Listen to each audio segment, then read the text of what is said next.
Olá, estes são os Diálogos Luso-Atlânticos. Eu sou o Rui Badaró e estou com o João Massano. E juntos conversaremos com vocês sobre direito, política, atualidades. E, primeiramente, João, um feliz 2023 para nós. Um feliz 2023 para nós e para quem nos está a ver neste momento, porque de facto é o primeiro do ano.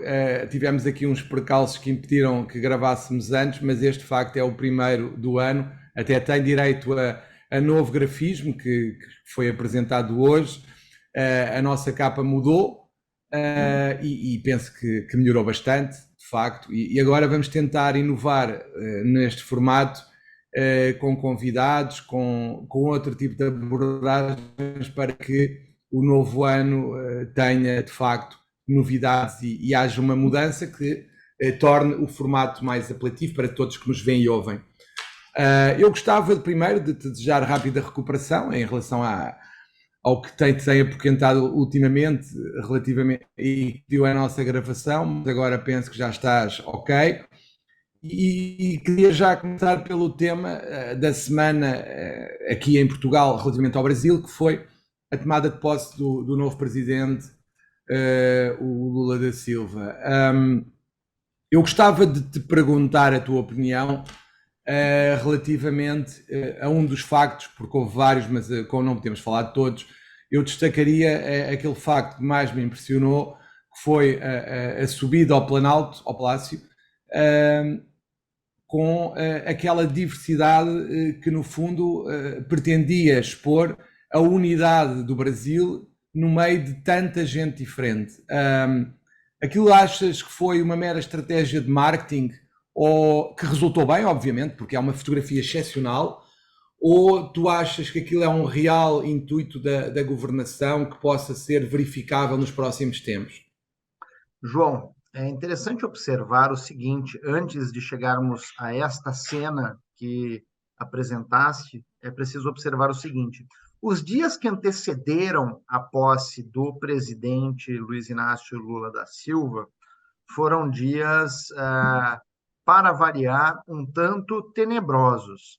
Tenebrosos porque dia sim, dia não, todos, a grande maioria das pessoas recebiam uma, uma, uma quantidade muito grande de mensagens dando conta de possível golpe, dando conta de que o então presidente, agora ex-Jair Bolsonaro, não entregaria a faixa para o Lula, como de fato não entregou a faixa presidencial, que iria evadir-se do país para os Estados Unidos, que antes disso ele iria emitir um decreto passando os poderes para fulano, para Beltrano, enfim, tentativas de instabilidade, o que foi bastante complicado por aqui. Mas o fato é que os dias se passaram e nada ocorreu, à exceção da viagem do ex-presidente Jair Bolsonaro para os Estados Unidos e a certeza de que ele não entregaria, não passaria a faixa presidencial ao Lula. Dito isto, havia a necessidade de se criar um ambiente evidenciando primeiro, a imagem do Brasil a partir de agora. Dois, deixando muito claro que o governo do Luiz Inácio Lula da Silva é um governo para todos, sem exceção, e de forma bastante meticulosa e inteligente, né, de talvez uma jogada de marketing, sim, né, isso eu tenho quase certeza. Ele mostrou que há, neste momento, unidade na diversidade. Então, ele buscou todos os perfis que apresentam ou apresentaram fragilidade ao longo dos últimos 4 anos, colocaram todas as pessoas juntas para, com ele, subir a rampa, dizendo que este governo é um governo efetivamente do povo, pelo povo e para o povo. Ponto. É óbvio, né, que eu não posso ser ingênuo, e destaco, sim, há uma forte carga mercadológica, marketing, de apresentar essa imagem para a nação brasileira e para o mundo, e, de outro lado, é bem o perfil deste presidente novo tomar algumas medidas nesse sentido, que são, abre aspas, populistas, fecha aspas. Mas achas que, por exemplo, há uma coisa que sensibiliza alguma parte da população europeia, que é a questão da destruição que foi feita na floresta amazónica. O facto de ter um índio com ele na tomada de posse, achas que é um real intuito de preservação ambiental ou achas que é uma jogada unicamente? Um pouco dos dois, João, um pouco dos dois. É para chamar a atenção realmente do mundo, não só da Europa, para os problemas que ficaram escancarados na Amazônia, né? E, de outro lado, é uma jogada de marketing, sim, para, de alguma maneira, sensibilizar a todos que nos últimos 4 anos deixaram de participar do fundo da Amazônia e etc., para que voltem a participar e colaborar com a preservação da floresta. Esperemos que de facto seja uma mudança significativa e que traga boas novas em matéria ambiental, porque de facto as imagens de destruição que se viram da Amazónia e que passaram aqui em Portugal, por exemplo, eram até, acho eu, pelo menos para mim foram chocantes e causam alguma perplexidade como é que se pode impor um grau de destruição tão grande a uma floresta que é o pulmão do mundo, mas pronto. João, permita-me uma parte.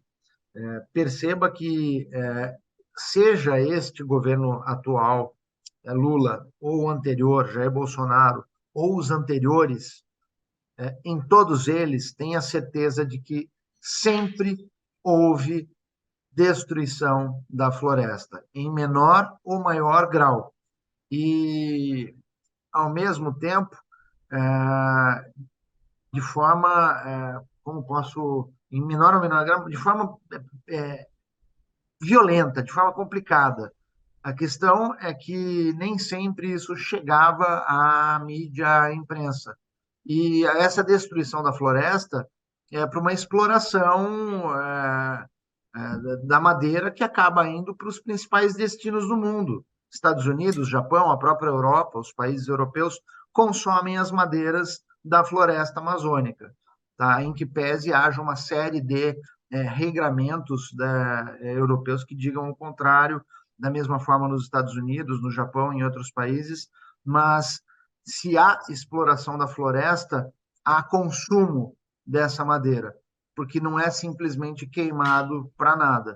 E essa é uma Claro. preocupação maior que eu tenho no que concerne aí o direito ambiental e a própria preservação do meio ambiente. Sim, no fundo, infelizmente, é uma situação que é recorrente em vários sítios, até em Portugal. Nós sabemos perfeitamente que os fogos florestais no verão são provocados por alguém que quer vender a madeira, obviamente, e nós sabemos que para além de haver pessoas claramente que têm distúrbios mentais, há outros que nós sabemos que têm um intuito comercial, claro que sim. Pois. E isso é igual em todo lado, o Brasil não é exceção, claro. Infelizmente não é exceção, deveria ser, ou poderia ser, mas não é. Pois. Pronto, eu acho que é relevante, de facto, independentemente do marketing, tentar passar uma imagem de união na universidade existente no Brasil. Ainda por cima tivemos dois eventos que apelam muito à nacionalidade, ao patriotismo, que foi a tomada de posse e o falecimento do Pelé, não é? Que era uma das maiores figuras do futebol brasileiro, portanto, são dois apelos muito fortes ao patriotismo brasileiro. Esperemos que possam ser aproveitados para no futuro transmitir uma unidade diferente ao país. Eu brinco que o Pelé deixou de ser o rei do futebol e, com o seu falecimento, tornou-se um dos deuses do futebol. Eu não o vi jogar, por óbvio, mas ele era uma figura, enquanto atleta, única em todo mundo. Ponto. E realmente houve um apelo bastante grande desse momento, né? Troca de um governo que tem um perfil para outro que tem um perfil completamente distinto, e no meio do caminho ocorre o falecimento do principal jogador de futebol aí do século XX. É isso. Sim. Tricampeão do mundo, não é? Que O único dificilmente tricampeão do mundo. é, dificilmente haverá outro que consiga tal feito. Aliás, o Mbappé poderá conseguir, não é? Esteve perto já do segundo com a idade que tem. Vamos lá ver o que é que acontece no futuro. Pois, realmente. Eu torço pelo Mbappé. Eu gosto desse menino. Sim. Relativamente ao próximo tema, eu, caso concordes, gostaria de falar sobre a questão dos advogados brasileiros em Portugal, que tem levantado alguma polémica em Portugal, e queria, antes de falar sobre a minha perspectiva do assunto, queria saber como é que no Brasil esta situação é vista. João, nós temos a seguinte situação de forma bastante objetiva. As ordens do Brasil e de Portugal firmaram anos atrás um acordo de cooperação, um acordo de amizade, em que houve a permissão de inscrição nos quadros da advocacia portuguesa por advogados brasileiros e de portugueses na advocacia brasileira. Numa análise superficial do assunto, isso pareceu bastante interessante, porque demonstrou, evidenciou um grau de confiança bastante apurado entre as duas ordens. Mas, pensando de forma pragmática, o tratado, esse acordo de cooperação, ele é bastante superficial, não houve uma regulamentação, ou seja, um novo tratado para esmiuçar as regras do jogo, em que pese para este que faz o comentário, as regras estejam bastante claras. Quais sejam? No minuto que eu, advogado brasileiro, inscrevo-me na ordem dos advogados em Portugal, passo a ter direitos, por óbvio, e obrigações para atuar como advogado. E a primeira obrigação, João, que salta-me aos olhos, e eu sempre digo isso aos meus alunos e colegas de meu escritório, é o conhecimento das regras deontológicas, a importância de se conhecer as regras deontológicas para que haja uma efetiva atuação ética. Isso é a regra primordial. Mas não basta apenas o conhecimento das regras deontológicas. Por quê?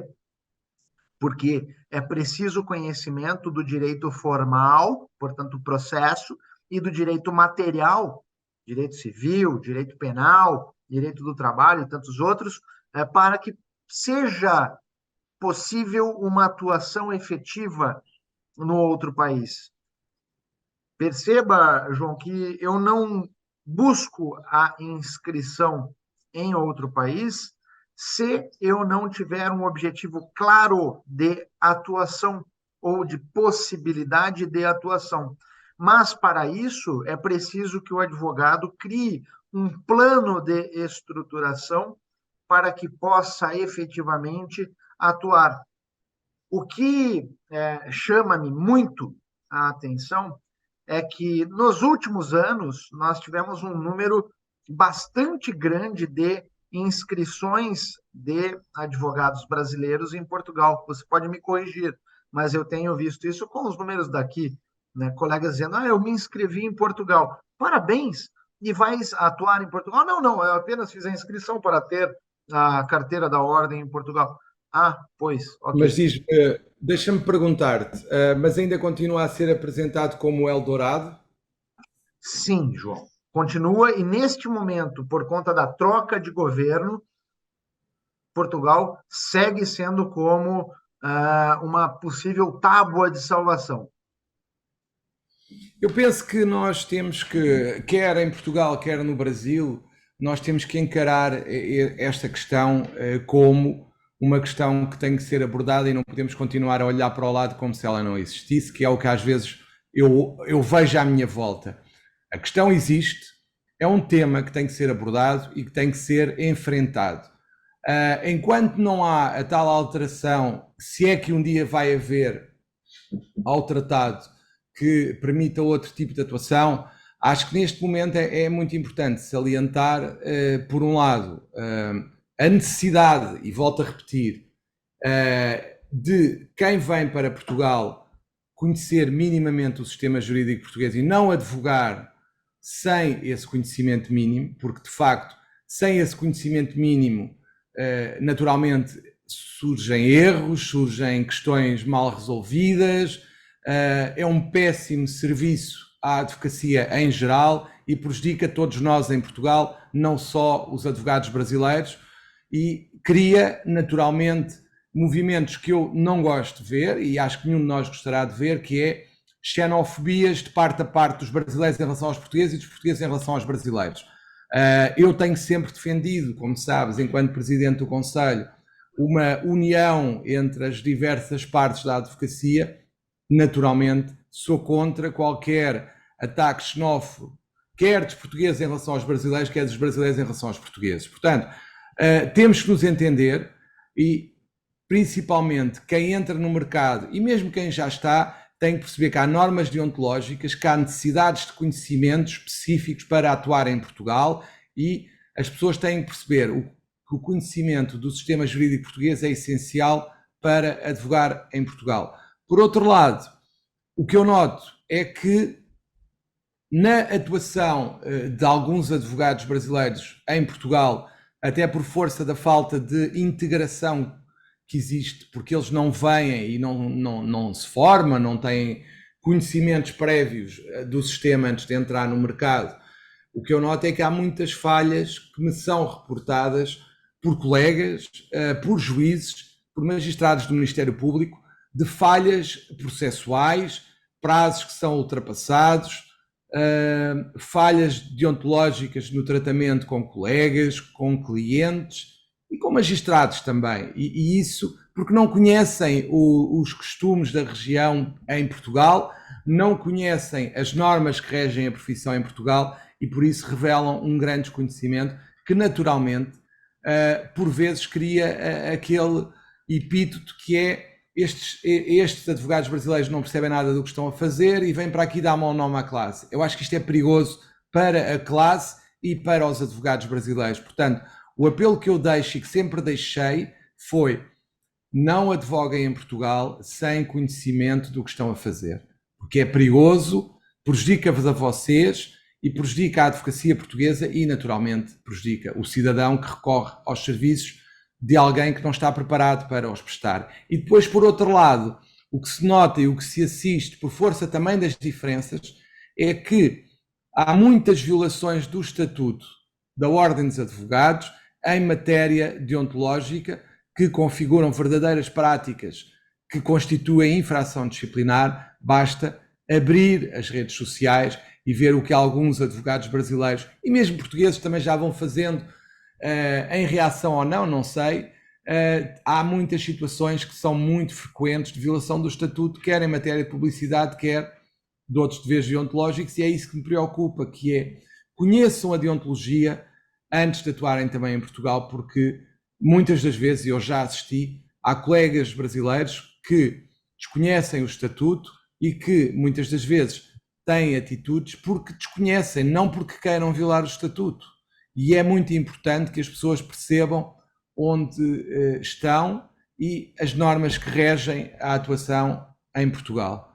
E isso, para mim, é o principal apelo que nós temos que fazer, que é preciso ser advogado e é preciso ter responsabilidade no exercício da advocacia. E isso consegue-se com uma advocacia em Portugal conhecendo o sistema jurídico português e não atuando só porque sim, chegando cá e começando a atuar. E isso é perigoso para os advogados brasileiros e para a advocacia em geral, porque cria uma má imagem que, infelizmente, já existe em relação à advocacia, e com a entrada de alguns profissionais que, infelizmente, dão bom nome a outros advogados brasileiros que, felizmente, são muitos e creio que são a maioria, se preparam para o exercício em Portugal.